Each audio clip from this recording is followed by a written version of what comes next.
We've been talking a lot about birds on this drive, this morning safari. And James, you would like to know if the crimson-breasted shrike occurs in this area. The answer is no, it doesn't. It's more towards the western area of the country, so towards the Kalahari, around that side is where we really see the crimson-breasted shrike. What a proper method.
I can't see a thing on the screen if none of the cat.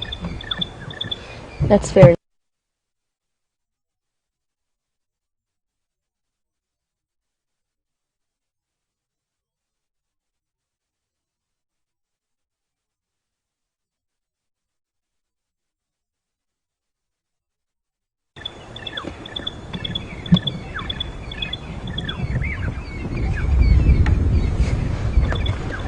Welcome back, and we do apologize for the breakup in signal, but it appears that we are back up and running, and we have this time made it to the correct hyena den. Unfortunately, it doesn't look like anybody's home, or if they are, they're not out and about at the moment.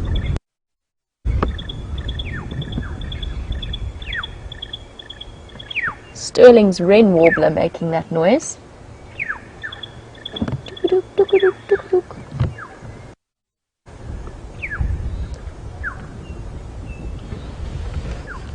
There's also, just having a look, although it is very quiet, they have dragged something back to the den. I'm going to reverse slightly so that we can try and have a look at what it is. It's a bit of a tricky navigation area, this. At least have found our way to the right den. I don't know what they've got there. It looks... Let's grab my binoculars and let us have a look at what we're seeing. If you look there, it looks as though... Yeah.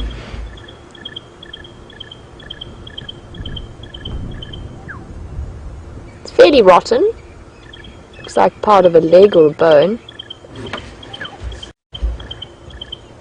It's definitely got that slightly white tinge to it, so it's been around a while. And we've spoken a lot about hyenas stashing their kills in waterholes. Quite a short, quite a stumpy looking leg. Very thick. Could be something like a hippo. Although I said that last time and it was in fact a warthog, so you know. We haven't exactly got a good record in terms of determining what the hyenas have around their den site. Anyway, since it is quiet, I just want to sit here for a moment and see if maybe curiosity plays a role and the little cubs decide to come and investigate what we're doing out here. It is a little bit late in the morning. We were just taking a chance to see if they're out and about. But I was in the middle of answering James's question, and I'm going to just grab my book out for those of you who aren't familiar with the birds that we were talking about. So James asked us if we see the crimson-breasted shrike in this area, and the answer is no, we don't, but they're not too far away. Let me just find what I'm looking for. 394. There we go. Really extraordinary looking bird, and you can see why it's called crimson-breasted. It's not difficult to see at all. Really stunning bird. I haven't yet managed to see a yellow morph one, and I promise you I'll be very excited when I do. But they're quite large little birds, about 25 centimeters, which is, what is that in inches? About 10, yeah, 10 inches high, with a very, very solid beak for catching and butchering insects. But if we just have a look at our distribution map, when I said they're more towards the western areas, we are right on the fringe of their range. So we're just on the eastern edge of that green area. So that's where they occur. And I used to work in a camp just inside that green area, and we'd see them all the time. I never managed to get a good photo of one though. I'm not sure how I managed that. I tried and tried for ages, but very, very striking little birds. So that is the crimson-breasted shrike. For James, we haven't seen them. I'll be very excited if we did see them, but we've got our own range of really pretty looking shrikes. There's still no sign of life around the den. It's all dead quiet. Now, I know the adults like to lie up in this open patch over here, but I don't see any of them. And probably because they are mainly nocturnal, the adults are lying up sleeping somewhere, or they're feasting on a meal that's somewhere outside of this area. And the cubs have gone into hiding for now. And you generally find that when the adults are not around, then the cubs are much less brave and excitable. Okay, well, since all is quiet at the hyena den, it's time for us to make our way out of this block and find our way back onto the road, wherever the road might be.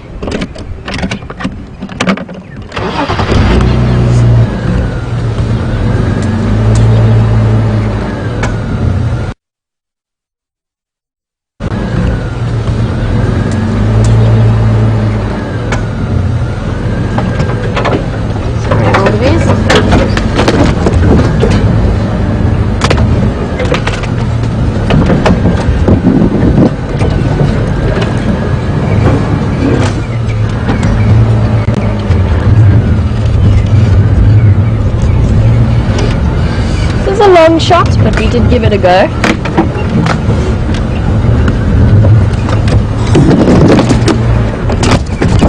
Oopsie.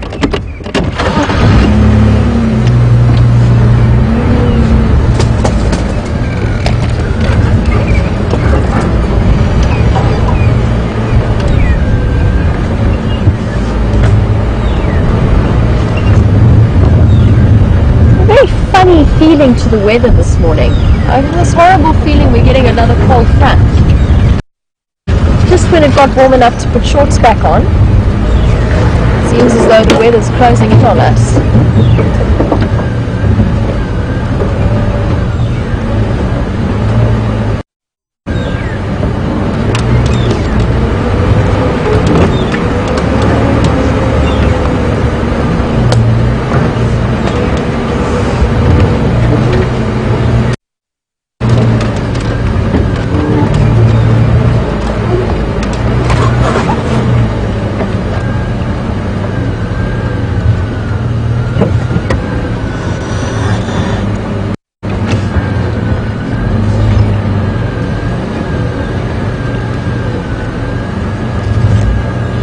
We'll start with this tree to answer the next question, if we can.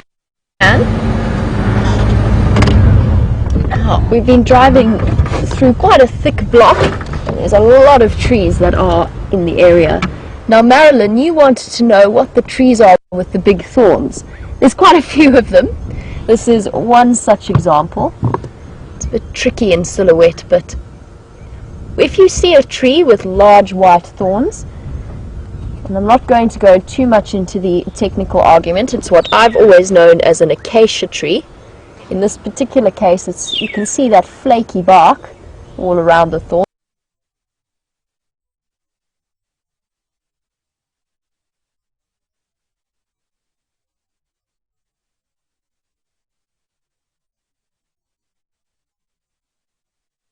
That we get.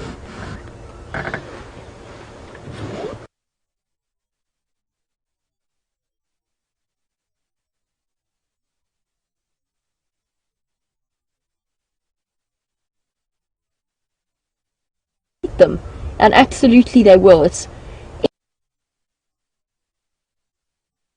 covered in thorns, and run it along and strip it of all the leaves.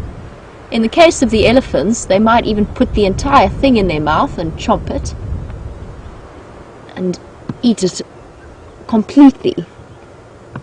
And then part of that is because their mouths are reinforced with melanin, which, apart from being a dark pigment, is a very, very tough pigment. It provides lots of stability within the sort of the soft membranes inside their mouths.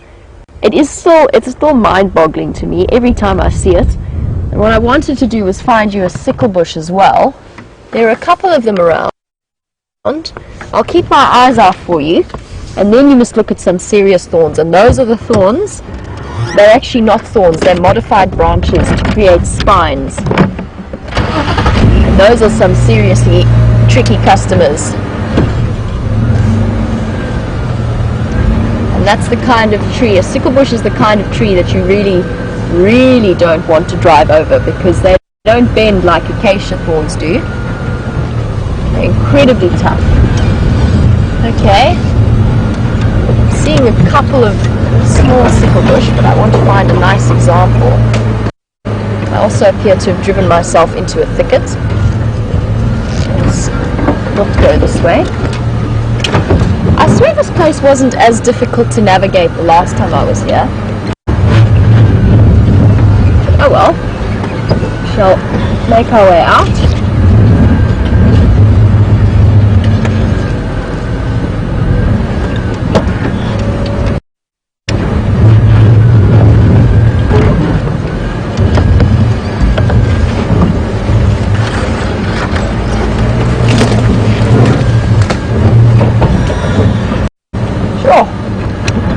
Everywhere I look, I think the elephants have been through. They've put a whole load of new trees down.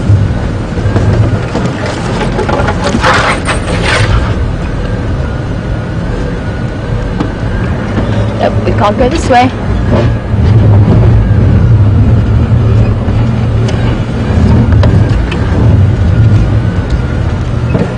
Actually, this isn't a bad example, just for completeness to finish this question.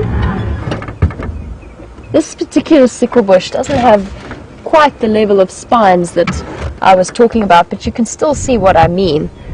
If we have a look here, these are incredibly tough modified branches that come to these points.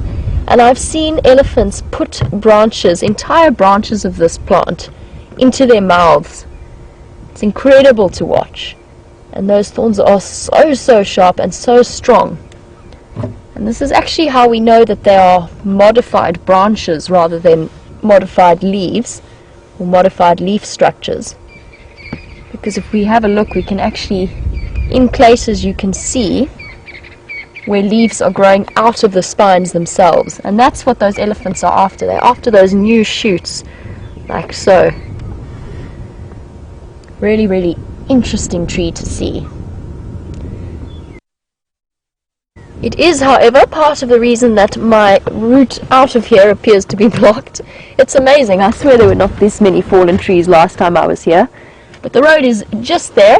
And while I scramble my way out, let's see what Scott has been up to, and I will catch up with you a little bit later.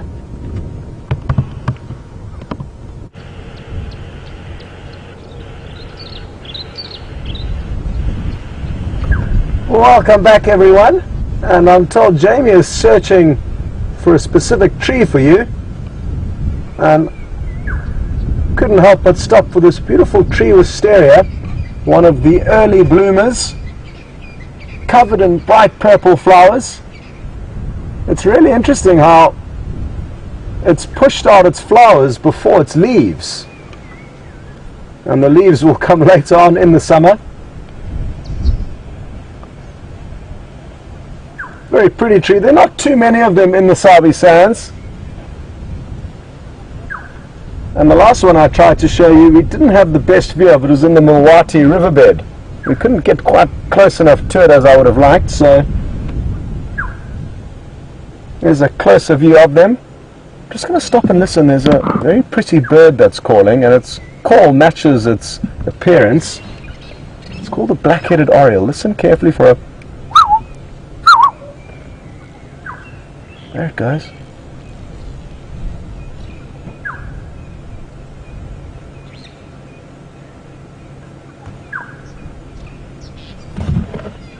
I'm going to ask Andrew to point the camera in the direction that the noise is coming from, so that you hopefully pick up the audio a little bit better.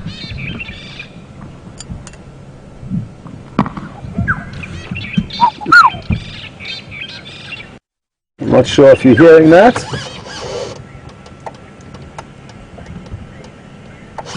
Let's just creep forward a little bit and see if we can try and find it. It's a bright yellow bird with a black head. Can be mistaken with a weaver at a first glance. Let's see if we can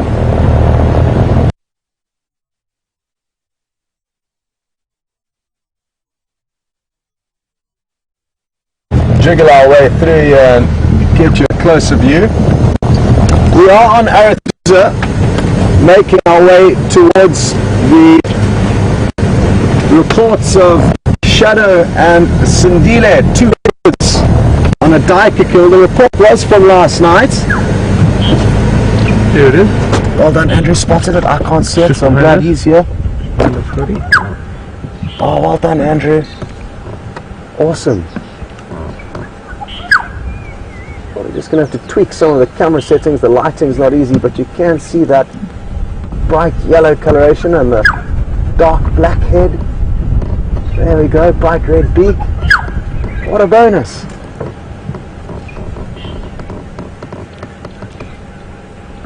And would you believe that Jamie just showed you one of these in your bird book?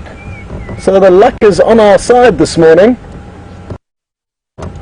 And I'm glad we got a brief glimpse of it before it flew off. It looks like it must have landed though, because Andrew's going in again. Oh, there it is, hopping through the branches. It looks like it's feeding on little insects. Doesn't it have a wonderful call?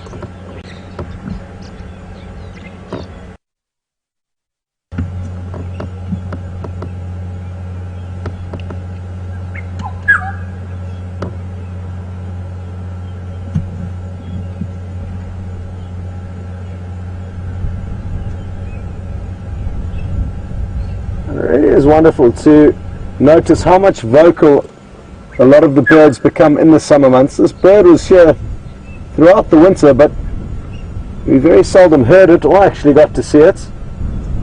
They may have very slightly migrated off to areas surrounding us and then come back. Not a major migration, you could say, but a seasonal movement. But good to have them around and singing for us again. Thank you, sir. Well, that was lucky. I really wasn't sure that we were going to get a view of it, so glad that worked out. And now we can keep on making our way through towards Second Windmill Road, which is basically just north of the dam. And I was hugely surprised to hear that update late yesterday evening that they had been found on this kill. Shadow must have made the kill during the course of the day and then moved through what was an incredibly hot day yesterday, quite some distance to get to Sidile, who we saw on actually Djuma at the end of the sunrise safari. All the away to collect him and then take him back to that kill. And you'll be glad to know that she hoisted the Diker kill. The hoisting, but I think it's simply because she might be too small to hoist the bigger kills that she makes, like Impala, and that's why a lot of the time they get stolen. But all of the smaller kills I've seen her with, she has hoisted, so maybe she's not such a bad mother as people have suggested for various reasons. She's been unable to raise any of her 6 litters to maturity, so this young male is her first hope at getting it right. A lot of people have said that it's because she doesn't always hoist her kills, and that's certainly a very good point, but if she's not big enough that doesn't necessarily make her a bad mom. It does mean it is a more dangerous environment for cubs to be around, feeding on kills on the ground. If hyena or lion or wild dogs come charging in to try and steal the kill, cubs could often get caught in the crossfire.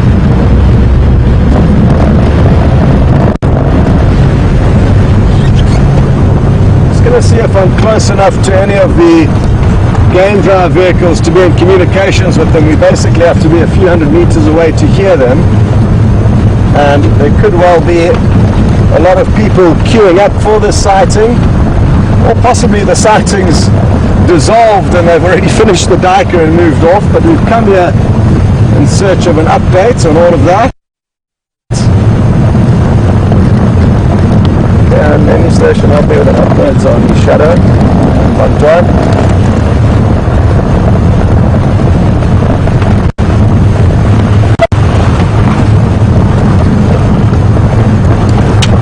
Morning, yes, I can copy you.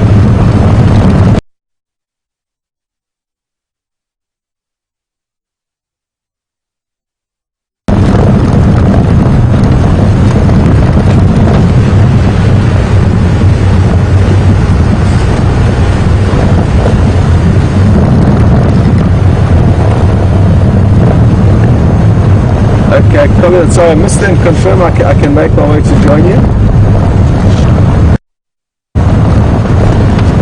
Okay, copy, thanks very much. I should be there in the next couple of minutes. Okay, good news. A crackling message over the radio tells me that they are still in the same place, which is great news. I'm not too sure whether they're feeding up the tree, down the tree, how much is left, but we will be there very soon to find out for ourselves. The good news is on the way there we're going to have to pop over the Arethusa Dam Wall, so we should have some beautiful scenes shortly.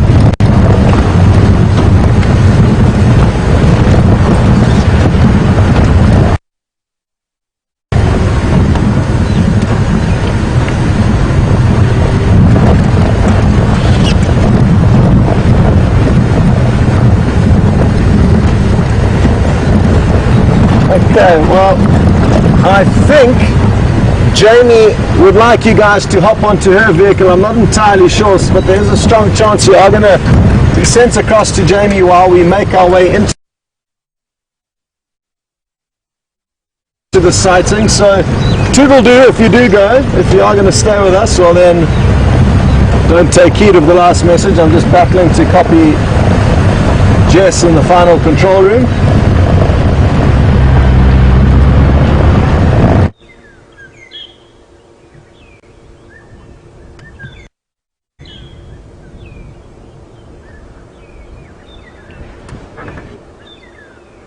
Welcome back, and what I have just discovered is the reason I was finding it so difficult to navigate around when I didn't remember it being that difficult was because I was at a completely wrong den site.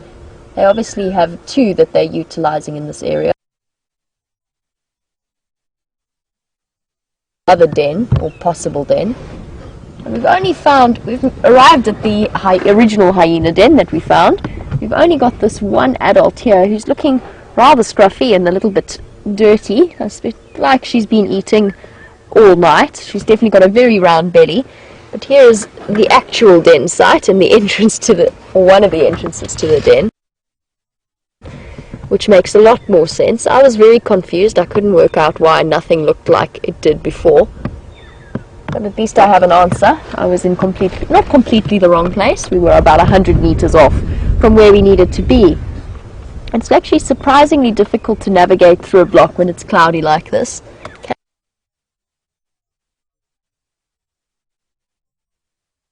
Smells better than the buffalo did though last night. But I wouldn't describe her smell as particularly pleasant. But just have a look at how scruffy she looks.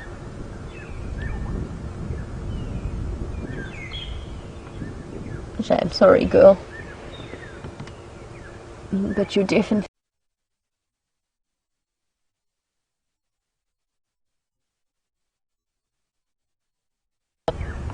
Liam and I were just discussing whether or not hyenas can eat more per body weight ratio than lions can, and trying to work out exactly how much they could eat in one sitting. Oh, there's actually another hyena, but it's really tucked away. Sorry, I got distracted by a flash of movement. Tucked away, I'm not even sure if we can see the movement there.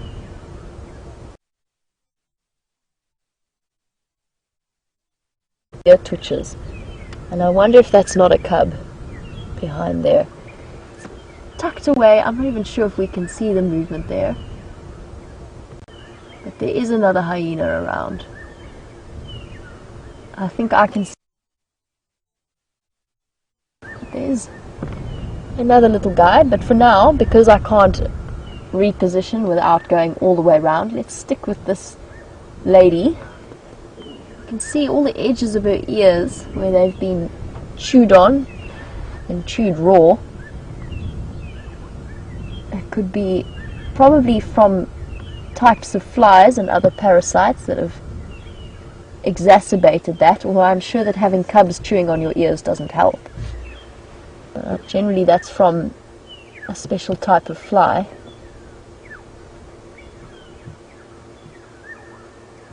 Oh, well, she looks very content, quite happy with life, and unbelievably full.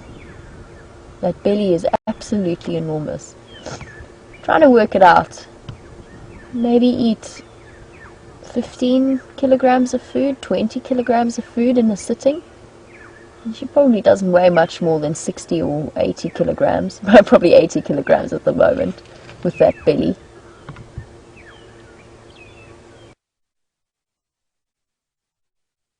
Quite large, this girl.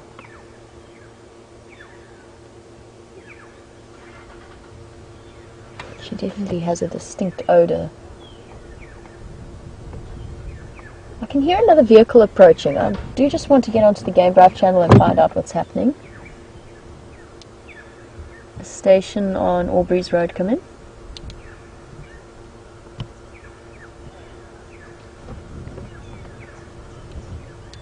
Are you coming to visit me, Sikaya?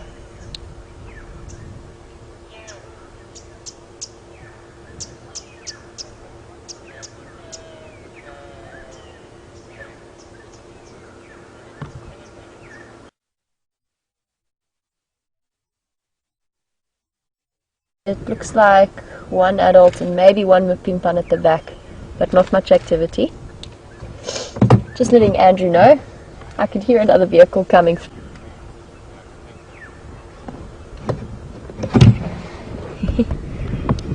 Okay, copy that. Come north from where you are. Your audio is almost directly south of me. Andrew's having exactly the same problem that I had earlier, which is trying to figure out where exactly. See if we can shuffle forward a little bit. I don't want to disturb her in any way. And see if we can get a visual and check up if that is one of the cubs hiding there. I thought at first it was a bird or an insect there until I realized it was an ear.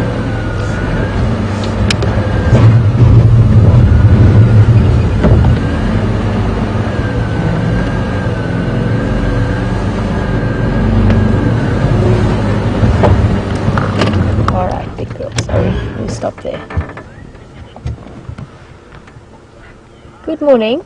Oh, look how sleepy she looks. Blinking away. Oh my word, look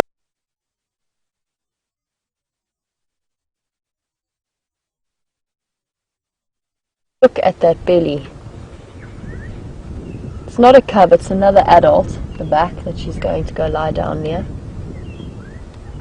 And that is that big female. She's the mother of the youngest cub. She's got that scar. And there's the other little one, tucked away. It's not a cub. Looks like the adult. Could be the mother of the twins. They're standing by, Andrew. Sorry, guys. He's desperately trying to navigate his way through the block.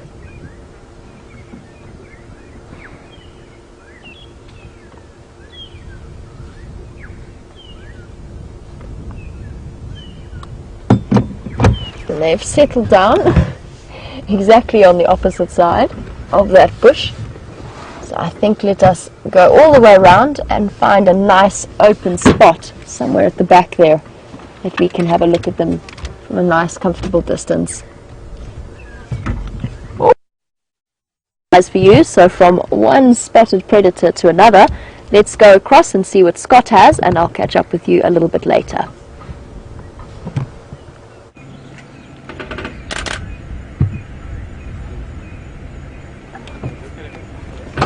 Welcome back, everyone, and we're in luck. Got a great view of Shadow feeding on the remains of this male duiker kill, and clearly she's taken it down from the tree. It's not uncommon for leopards to bring their kills down from a tree if there's no immediate threats around and feed on them in a more comfortable area.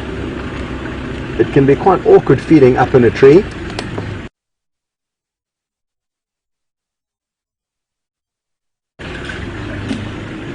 But rest assured, if she heard any hyena or any rustles approaching in the vegetation around us, she would very quickly latch onto the duiker. It's a good opportunity for us to show you this. It may end very shortly. Well, there's a vehicle moving around. They're just making their way towards Sidile, the young male. He's just over a year of age, and he's, I'm told, about 50 meters off, relaxing in the shade. And as the vehicle, the sound of any other animals approaching, so that's why she's sat up now, just to make extra sure. And I'm sure as soon as that vehicle turns off and gets into position, she'll continue.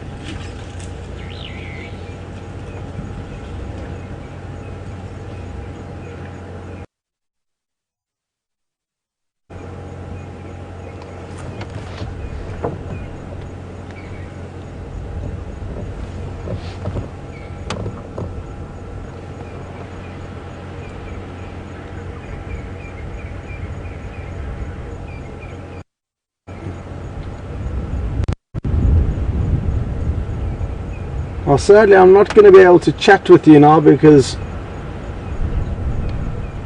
I cannot hear any of the questions you're sending through to me, so apologies for that. You're just going to have to listen to me waffle on.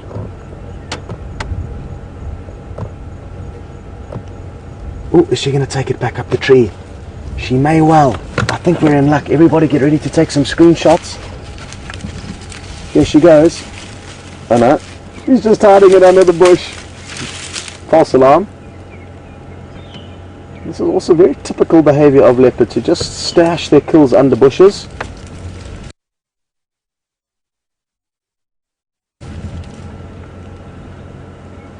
And Andrew, if you don't mind zooming down to where her tail is, you can actually see a lot of fur from the duiker that they would have plucked off for easy feeding. So they've been obviously doing a lot of feeding in this area at the base of this large marula tree, which I'm guessing is the tree that she had hoisted the kill up into. A nice easy tree for her to hoist into. Shallow or very low fork, high enough to get her prey into a safe place away from hyena. I'm just going to give it a second to see what she does. She's directly behind the tree at the moment, but it looks like she may be moving back into our view. There we go. I think she may be sniffing around here looking for any little tidbits. She's also looking very intently. Watch closely here. I think she's chuffing, which is a way that leopards communicate. It's a small... There we go. She's calling the cub. Watch your...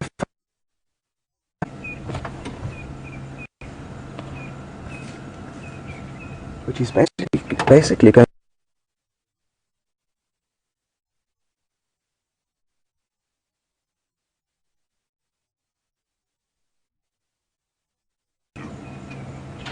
and letting off the odd grunt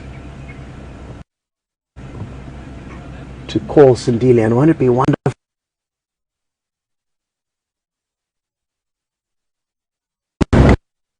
I'm returning. So he listened to his mother's calls, and you can just see him between the other vehicle and his mother. And she obviously thinks he needs to have a little bit more breakfast. Although this is interesting behaviour. It looks like she may be snarling at him now. So this is a fairly typical love-hate relationship that we will see between Shadow and this youngster.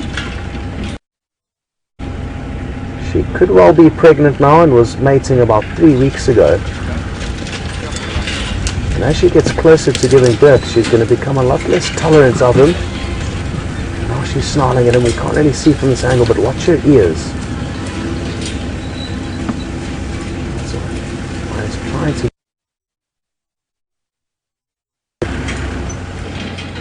So confusing stuff this. She called him, and then now she's kind of shouting at him. Fascinating. But it is, like I said, this love-hate relationship between an adult leopardess and her cub, which is reaching independence. And she needs to start teaching him that she's not going to continue to feed him for much longer, or at least she would prefer not to. But what I've seen in the past is that young leopards, just like this, will still tag along once their mother has given birth to the next litter. In his case, he's already bigger than her, so she can't overpower him. And they are family after all, so she's going to always have this forgiving side of her that will tolerate him. Let's see what happens here as he gets closer to the kill. I mean, the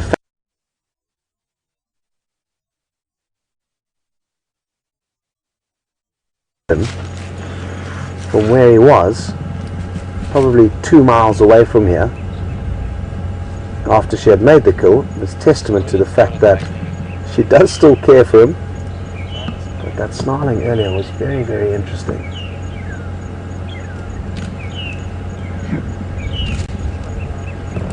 Looks like he's trying to latch onto this duiker in this thick undergrowth.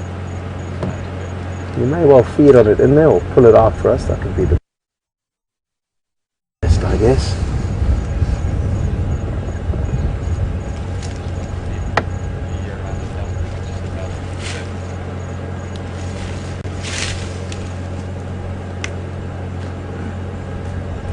Really, really interesting behavior.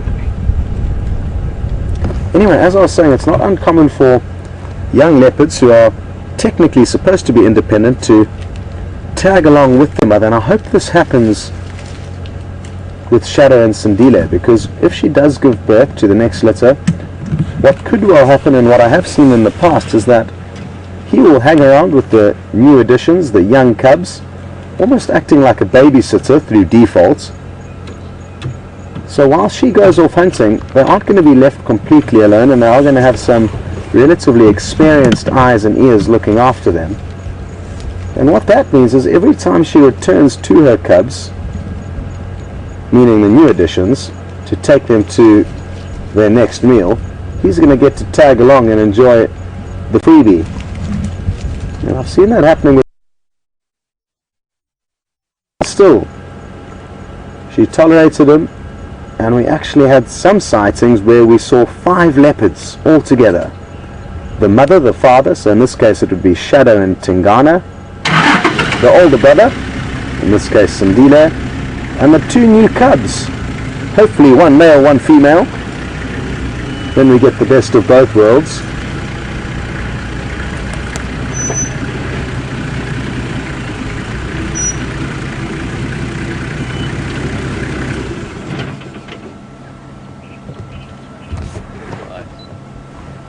Now we don't have the best view from here, so I'm just going to reposition slightly and see if we can't get you guys a better spot.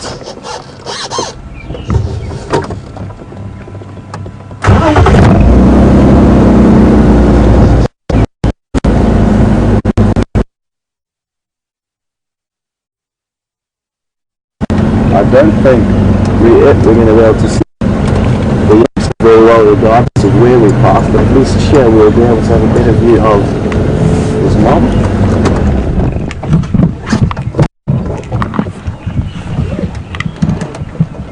We're probably only about 4 or 5 meters away, so we're going to be able to get you some great close-up shots.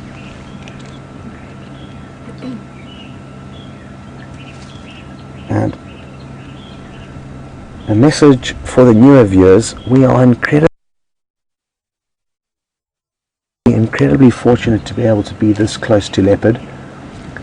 The lion that we saw earlier are far easier to habituate and get used to vehicles, and you'll find most reserves and parks throughout Africa will have good lion viewing where they tolerate the vehicles, whereas leopard are a very, very different animal.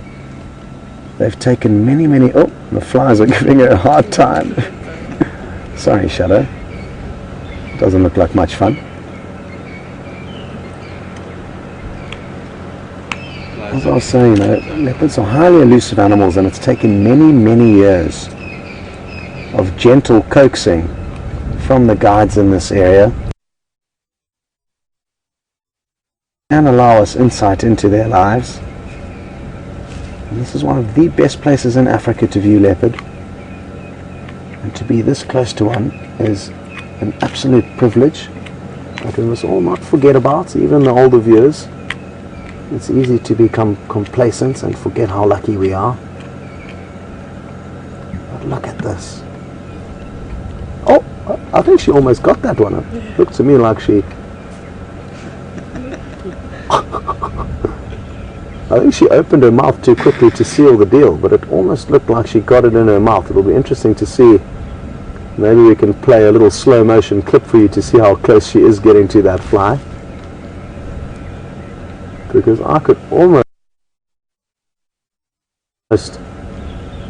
guarantee that it was in her mouth. Maybe it was an optical illusion though. Let's see if I can snap off 1 or 2 pics of the fly hunt.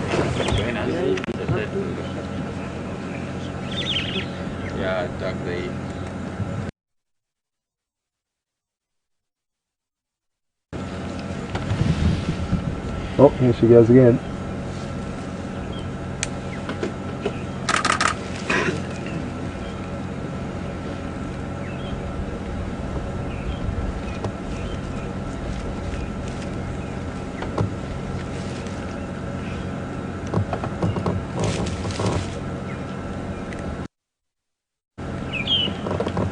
I wonder if it's worth trying at least to see if you can get a half a decent angle on Sidile. Seems like he's found a good portion of the carcass to chew on. Oh. Maybe his mother was hissing and snarling at him because he was late for breakfast this morning, who knows? But it's no different to a sighting we had a couple of weeks ago, actually the day before we saw her mating with Tingana. she came into an area where she left him in the morning, and she was calling insistently, but a softer contact call. Wow, wow, wow. And that didn't work. So she eventually resorted to a much louder rasping call, which leopards will use to communicate over bigger distances. And eventually, after about an hour of desperate calling, he arrived. And they reunited and they seemed happy, and 10 or 15 minutes later she turned around and started snarling at him. So I guess it's this confusing time for a mother, especially considering she has before, that it's completely necessary. She does need to focus her attention, or at least try and focus her attention on raising the next litter. She's just about done her job here. Some people may say that she's a little bit premature in giving birth to the next litter. Usually it's around 18 months to 2 years of age that a leopardess will give birth again. But at this rate it could be at around 13 months or 14 months. So a few months early. But I don't think that's going to have a massive impact on Sidile, because like I said, I'm fairly certain he's just going to hang around and be that kid who doesn't want to leave home.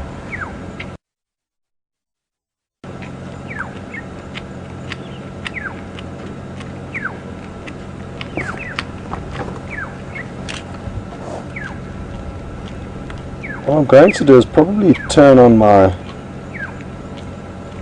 phone. I hope it doesn't interfere with the audio, and just see if Jess and Final Control is trying to send me any messages, because I basically have zero comms with her. So we're going to start using WhatsApp technology, which I'm sure a lot of you are aware of.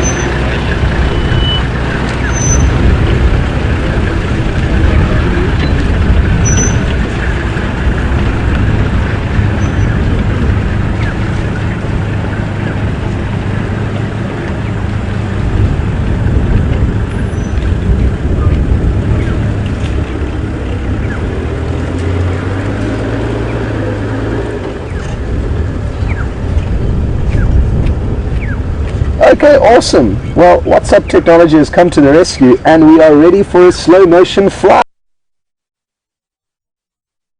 replay. It's quite a long clip of about 40 seconds, so enjoy it. And I wish I was getting to watch it as well. And we will see you shortly.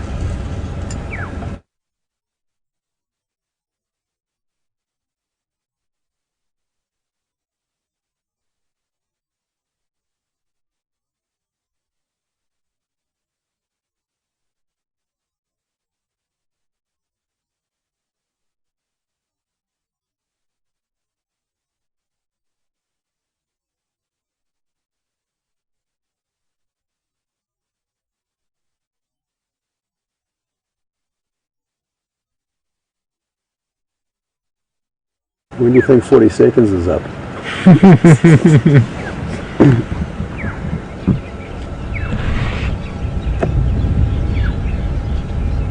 30, 31, 32, 33, 34, 35,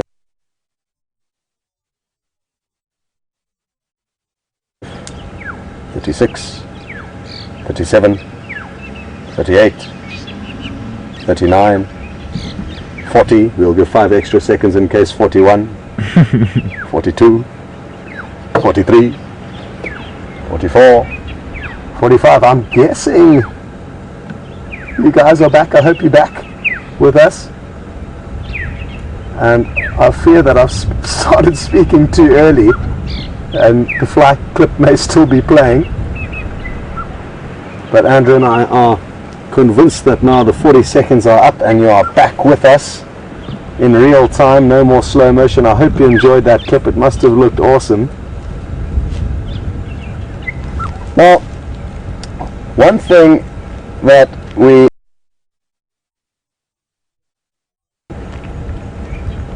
fear not, the Sabi sands are on top of everything, and we are letting them do their business, which they are well versed at. And it's not the first time they have had to deal with a situation like this.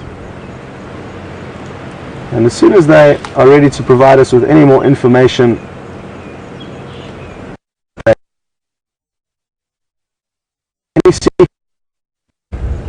but we must remember that there are professional people going about their business, and the less we get involved and pester them, the better they'll be able to do their jobs. This young male leopard is being taken .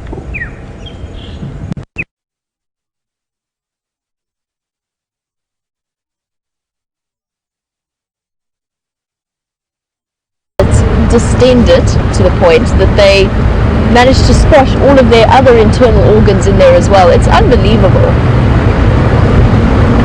I mean, looking at that belly on that hyena, she was probably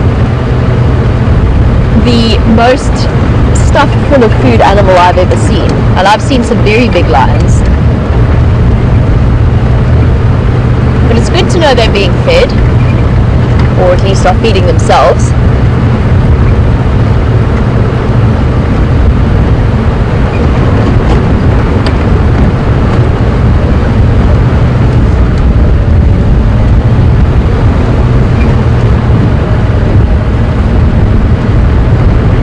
The wind's picked up. I cannot believe we're in for another cold front. It's just got warm again.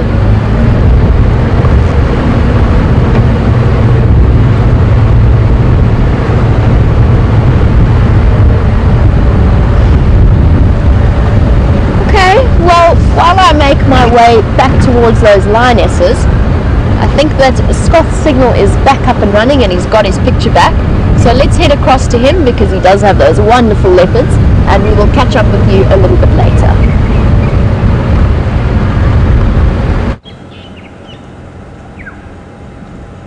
2, 1. We live, Andrew. Bye. I was just saying goodbye to Nikki, who is now using cell phone technology to let me know when we're live or not. And sorry about the loss of signal a bit earlier, not sure what would have caused that. So let's just touch over. It was at a critical point in a little discussion I was having with you guys, and that is on the topic of young Sidile, who we can't see too well, he's still snacking on the dike here in the bush, and his inoculation process. The Sabi-Sans are doing a great job and everything in their power to make sure that his inoculation process continues going smoothly, which it is up till date. So we've got nothing to worry about, and this leopard is in very good hands, and the people that are dealing with the situation have done it many times before, and we all just need to take a few steps back. As much as we care for him and are concerned for him, so are they, and they are the professionals. And if we put ourselves in their situation, we would prefer to be left alone to do our business without a million people pestering and questions and information. They will provide us with the information as soon as they are ready to. And like I say, let's just let them do their job. It's not their first rodeo, and they are doing a great job up till date and have done a great job in the past with many different scenarios that they've been faced with the wild animals out here. We must remember that they are all conservationists and love wildlife, and that is why they are working out here in the industry. So this leopard is in very good hands, and we're not keeping any secrets from you. We are just letting the professionals do their job, and as soon as they've got any relevant updates for us, they'll let us know, and we will in turn pass that information on to all of you. But for now, everything is going smoothly, so we can all take a deep breath and just be grateful that we do have a team of professionals who are experienced and know what they're doing, looking after this young male. Just to give you, the new viewers who may be joining for the first time, a little bit more insight into the matter, and just to touch on it briefly. Basically, there was a domestic dog which broke into the reserve from the surrounding villages, and it was infected with rabies, and this young male leopard, you can see vaguely in the bushes now, caught it. So it is now going through an inoculation process to make sure that it does not get infected as well. Excuse me.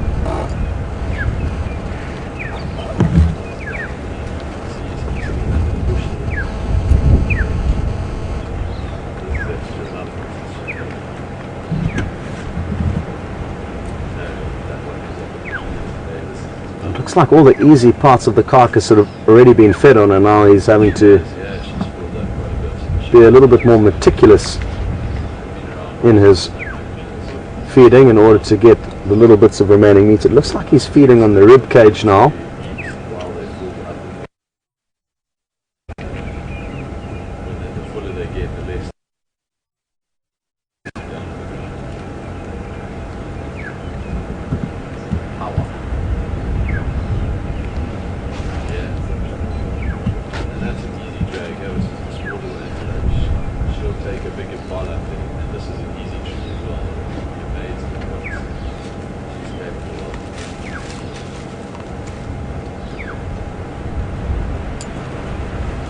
Keep forgetting to check my phone for communication from the final control. It's the first time that I'm using this, and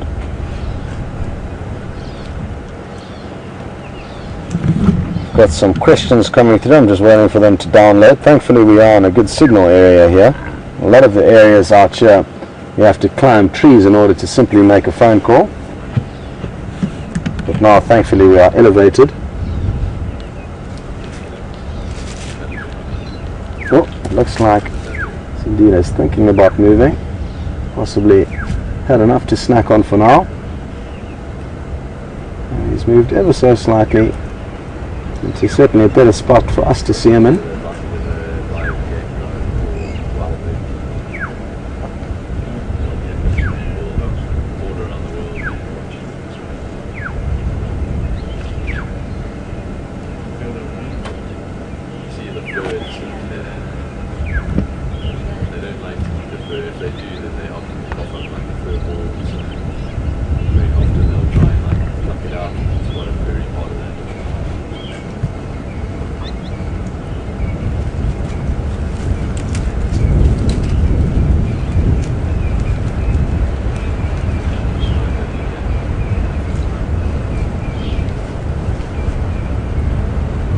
Where is he going to move off to now? We're going to find a shady spot out in the open where you can get a little bit more of a breeze. Interestingly, he's also sniffing around. Obviously they're feeding on the kill on that area as well, and they're just making sure there's no little tidbits lying around there.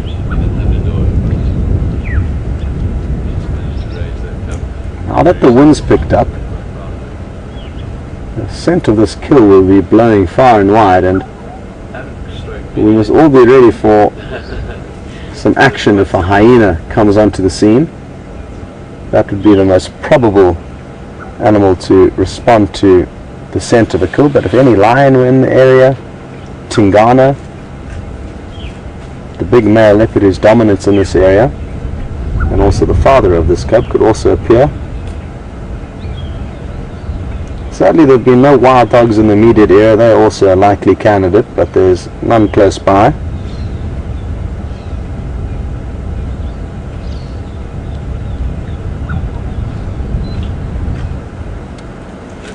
Now, we've got a question through from Renee, and it's an interesting one. As we saw her call him a bit earlier, she then walked through the bush almost where he's coming now, to the point where she's lying down, and Renee is interested to know if she thinks that was a message leading him to where she had put the kill. Quite possibly, Renee. Either that, or it was just through default and his sense of smell led him to it. But it certainly is plausible. And Renee, I hope all is well in San Diego. I've never been there. Maybe one day I'll come and visit. I haven't done much traveling in the States, and I think it's about time I rectify that. What would be nice is to take a couple of months off and do a road trip through your massive country.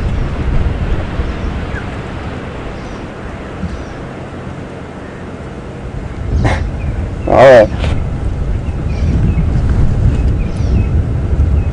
Another question through. This one's from Minneapolis, and Elizabeth would like to know, is it just her, or does it seem that Shadow has quite an irritable personality?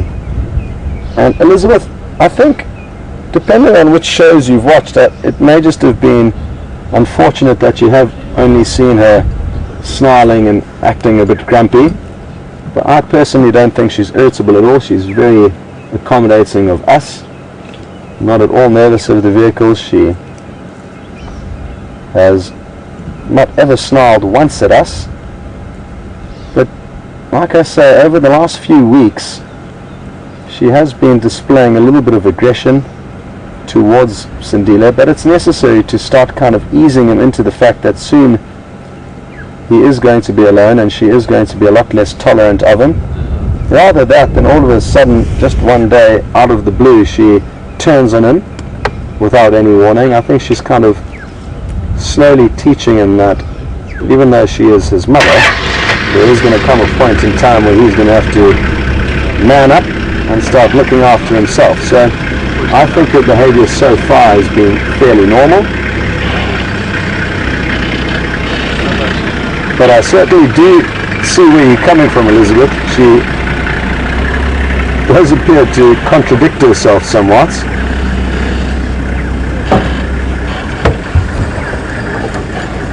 Morning, Doug. How are you, buddy? How's it all? All good. Okay, cool. Thanks, Woods. No worries. Have a good one. So I just had to say hello to Doug there. He came into the sighting and he was busy doing his job, enlightening his guests as to what's going on, and I was busy chatting with you, and by the time he decided to leave, I hadn't even given him a thumbs up. So I just wanted to say hello to him quickly. Oh, hello, boy. Thanks for coming out into a nice clear spot. You are absolutely flawless, and there are going to be many, many people all around the world that are ecstatic that you've come out of your bushy breakfast spots. I'll take a closer look. You can see a few tiny little spots above his whisker line, and he's got a perfect 3-3 spot pattern. On the left hand side of his muzzle, two of the spots are almost joined, but I think we can call them individual spots. It depends on the individual though. So if you look just to the right of his nostril, you'll see one dot and then two dots joined together, and then on the other side he's just turned perfectly. You'll see three more individual spots, and it's usually, well, it's always from right to left that you'll call in a leopard spot pattern. And I think it's fair to say that he's got a, it's tricky. I guess this is going to have to be up for debate. Is it 3-2 or 3-3? Because even though on his left muzzle they are kind of two different spots that are joined, it's essentially one spot. But that is one way that you can identify a different leopard. Some leopards will have a very similar or same spot pattern, be it 2-2 or 3-3 or 4-4 or 4-3. I mean, there's countless variables. And then you can look elsewhere on the leopard for other identifying features like notches in their ears, anything like that. Now, more questions come through from New York. So a lot of Americans are sending through the questions. If any of you are on the other end of the planet, feel free to get your country onto the map. And Claire would like to know, how did Shadow end up with their name? Because usually the leopards have got African names. And I guess it all depends on which leopards you're used to and which areas you may have been to, Claire. But I've noticed quite a few leopards actually have English names. It all depends on the individual lodge and actually the person who gets to name the leopard. So usually how it works, now it depends on where you are, but here the guide and tracker who find the leopard cub for the first time are the ones that get to name it. And they are given kind of free rein, I guess, as to what name they would like to use. And I even believe Shadow was initially called Tundi, possibly. She had another name before it became Shadow. And even young Sidile, who we as Safari Live have named, has not been officially named yet by the guides of this area. They're usually named when they become independent. And basically, a little bit of behind the scenes politics here, he was actually officially named as Madiba, but some of the guides from the surrounding lodges weren't happy with that name or the whole process that unfolded, so that now he's gone back to Shadow's Cub just to keep the peace. So there's often a lot of politics and backwards and forwards with naming of animals. And it doesn't necessarily have to be African. It can be something related to their personality traits, whether they're angry or whether they move big distances or whether they're friendly. So there's many different names that can be used regarding their personality traits. Another very commonly used name is to be named after a certain area. So if this male was spending time along a certain road, be it this road, for example, that we're off now, called Second Windmill, he could be called the Second Windmill male. And I mean, in this area I can think of a few other leopards that also have not African names. There's the Anderson male. Who else is there that I'm not thinking of? But yes, I guess you're right. They're mostly African names, but a lot of those might be named after a road. And there's no conclusive final answer as to what they should be named or why.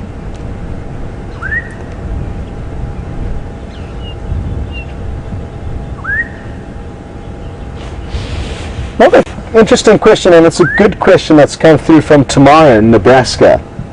And thanks for asking this, because I haven't touched on it.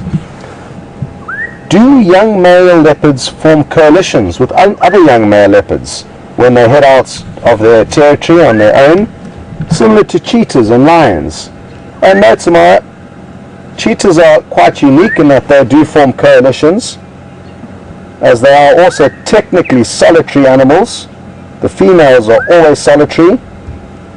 Leopards, though, are entirely solitary. The only time you will see leopards together is mother with young, or mother with father mating for 3 to 5 days, or mother with father having an easy meal that mom has made. So sadly he is going to be on his own. Well, not sadly, because that is what leopards do. But cheetah and lion are the only other cats that I know of that do form coalitions.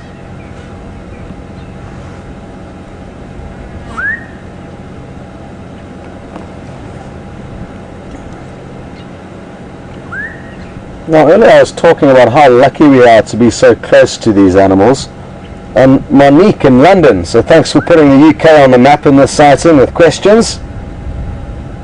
And she's only been watching for a few weeks.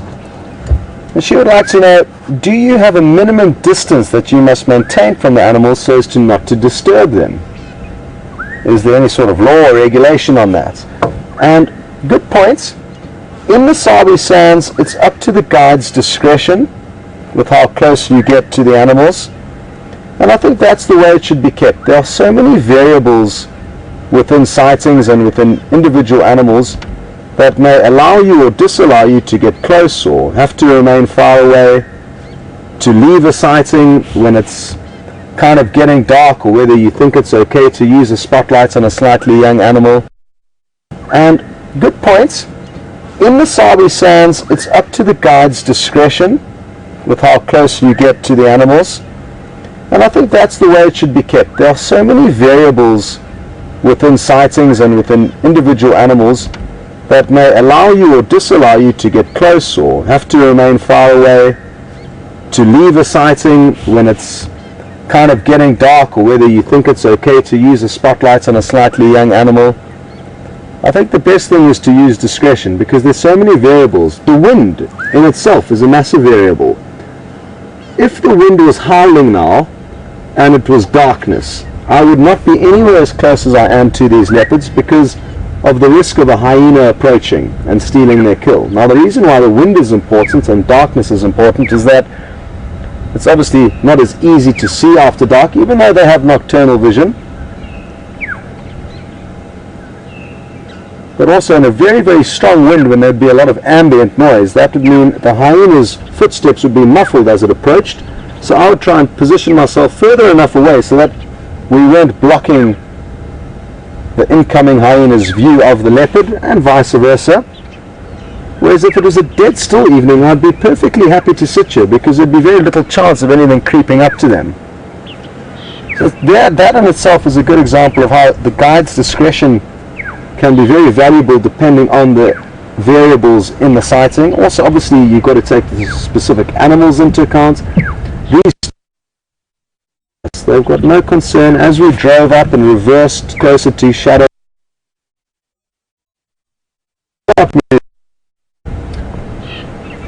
however, it must be said at other camps and other lodges where you may go in Africa, they may have different rules. And I know at some camps where friends of mine have worked, there's, I think, a 25-meter limit to the animals. And obviously some people feel very strongly about that within those camps. And that's perfectly fine, but I don't think we're having any negative impact on these animals at the distance that we're at, and we are much closer than that. And at the end of the day, what we need to remember, Monique, is that in order for us to look after these animals, and in order for this area to be protected, it needs to gain revenue. And to gain revenue, we need to show people a good time when they are here. Now, obviously, we don't want it to do this at the expense of the animals, but there will be the ever so slight intrusion of us on their space, not intentionally, but simply to show people a good time. And by showing people a good time, more people keep coming to the Sabi Sands, and we'll continue to protect this area and the animals within it for many, many years to come. So if by chance sometimes we may chase an impala away that they're trying to catch, or we may quite equally aid the leopard through default in helping catch an impala. It's never intentional, and that small impact that we do have is for the greater good of this area and the animals that live within it.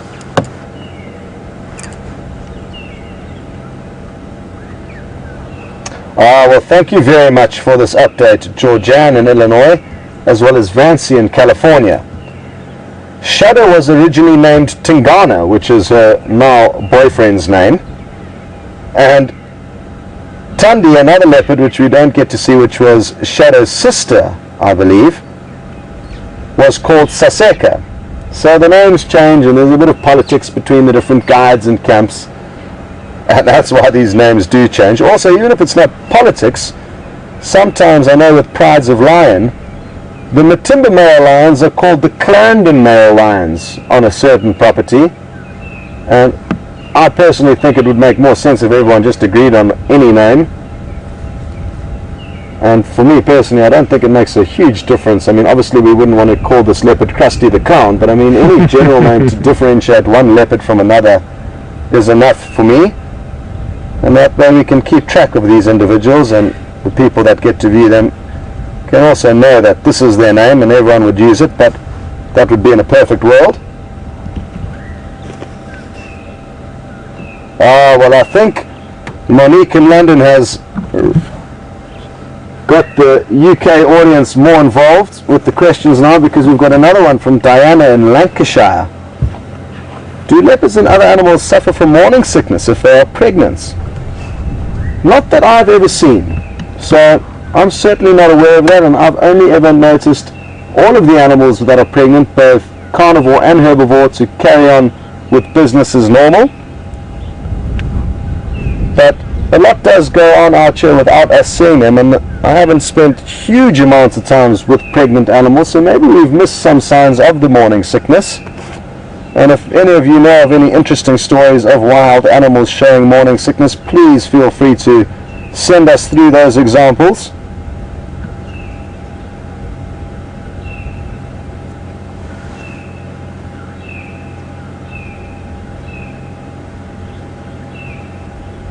And I can't express how grateful I am of all of the updates you send us out here.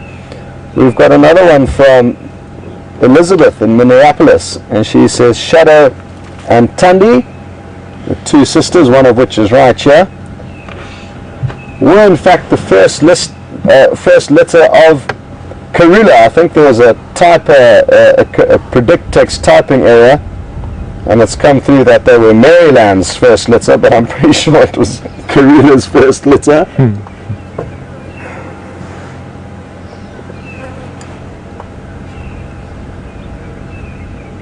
Well, aren't we lucky that we got you just when we did? It was as things heated up, a little bit of movement, Shadow was feeding, and she did that really interesting call. Sidile came up, then she started growling at him, he kind of kept his distance, not knowing what to do, and then she slunk off, and he followed in behind her and managed to have a little snack, and now they're both lying up in perfect position for us to view them.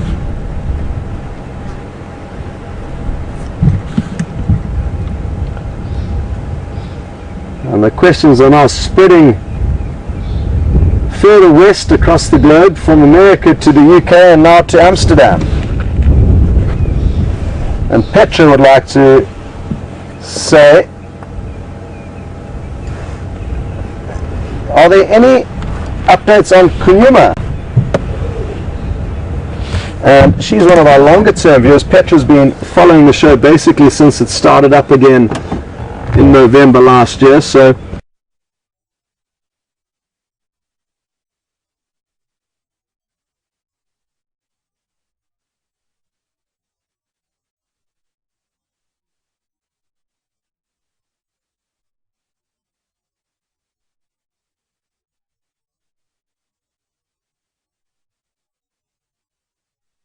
Benson Lee soon, and he was seen on Nkoro recently, so to the kind of south and west of us.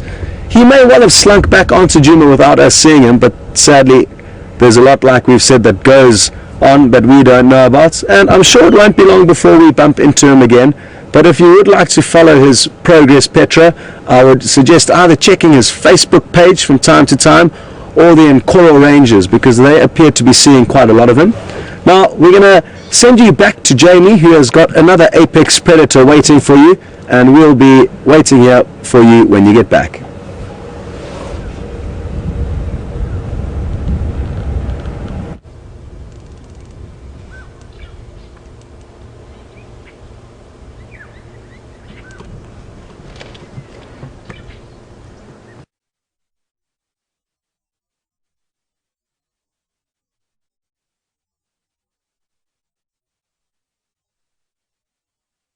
Son, and that she's managed to, by the sounds of it, have a fresh kill is wonderful news. We're back once again to these two lionesses.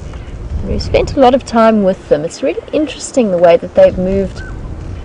They've followed a completely typical pattern over the last 2 days. They come to the dam, they lie down here the last few times it's happened, and they spend the day here and go back to the buffalo kill for the afternoon.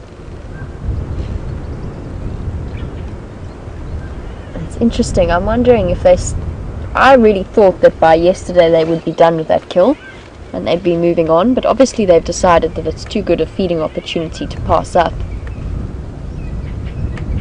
But I'm sure the waterhole is a good place to be if you're a lion, especially if you're looking to eat something that isn't slightly rotten buffalo. Unfortunately for them, the position that they're at the dam is completely upwind of it. So, no wait, hold on, downwind of it, sorry. Either way, their smell is going to be blowing straight towards any animals that come to drink, which is something that VM and I have just experienced as we switched positions. You can smell them quite strongly. It's not terrible, it's not like that buffalo from last night, but you can definitely smell lion and rotting meat.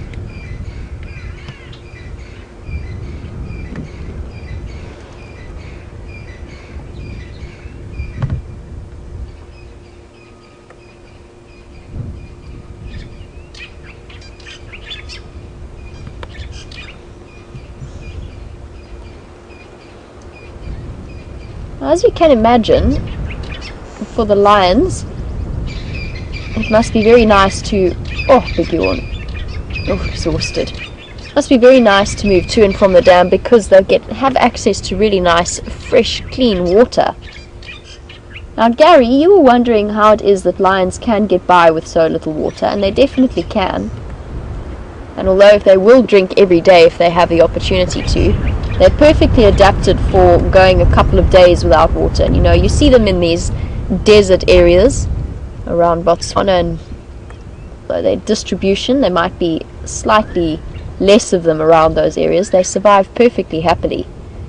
And the answer, I suppose, will lie with most desert dwelling or most water saving adaptations that mammals show, which would be within their kidneys, and they've got a way of preserving and reabsorbing the water that they use to help filter out all of that uric waste.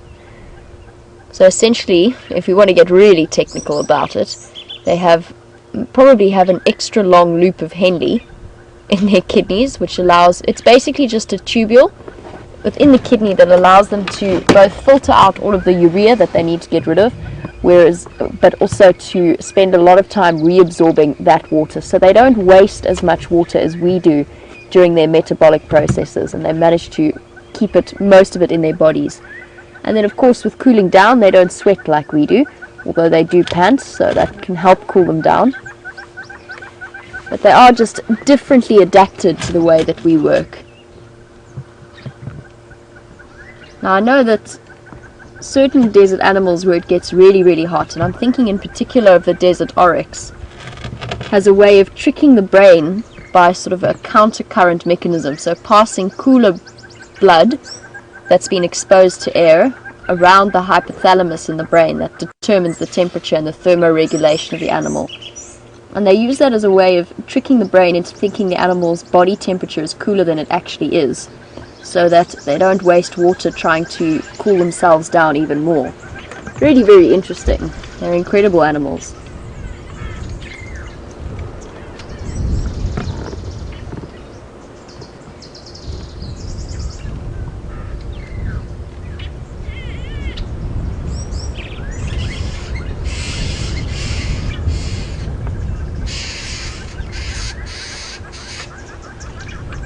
And we've got this perfect. They both look equally well fed. There's some very round bellies, not as round as that hyena, who looked right on the verge of exploding. It was so full. These two seem pretty relaxed. I really wonder what their movements are going to be from here. Are they going to stick around and feed on that buffalo still, even though it's now a couple of days old and probably quite even more rank than when we last saw it? Or are they going to move around and move south and start looking for the other members of their pride that are presumably with the Birmingham boys still? We still don't have any updates on that score.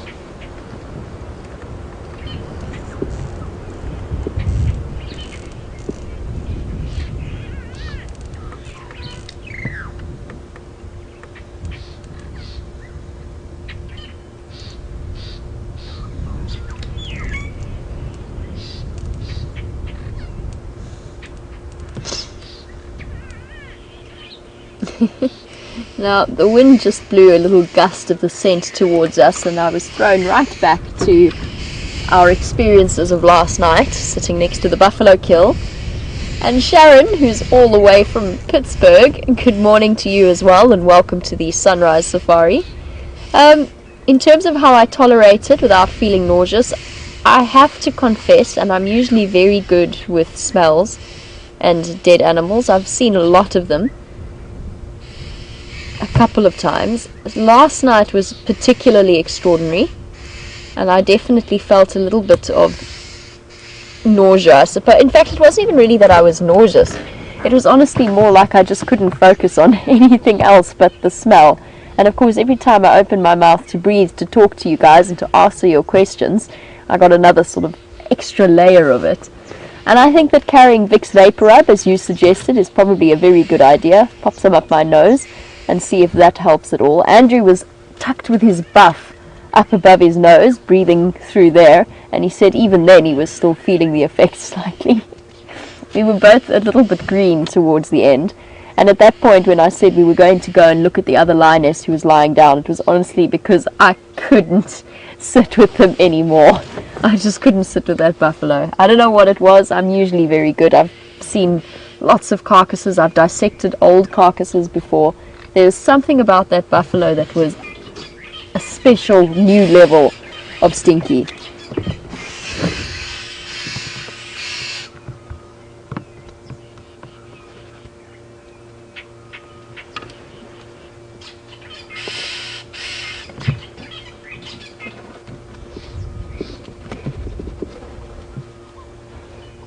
Well, these lions seem perfectly at peace, and I don't think they're going to be up to terribly much this morning.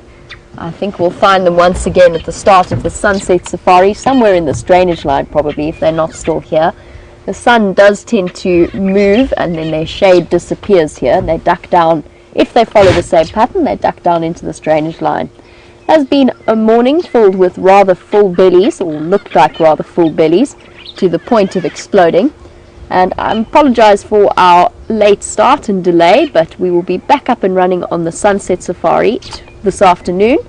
Big thank you to Vian for all of his hard work, and I'm going to say goodbye to all of you guys and catch up with you this afternoon. We're going to head across to Scott for the last few moments of our sunrise safari. Cheers for now.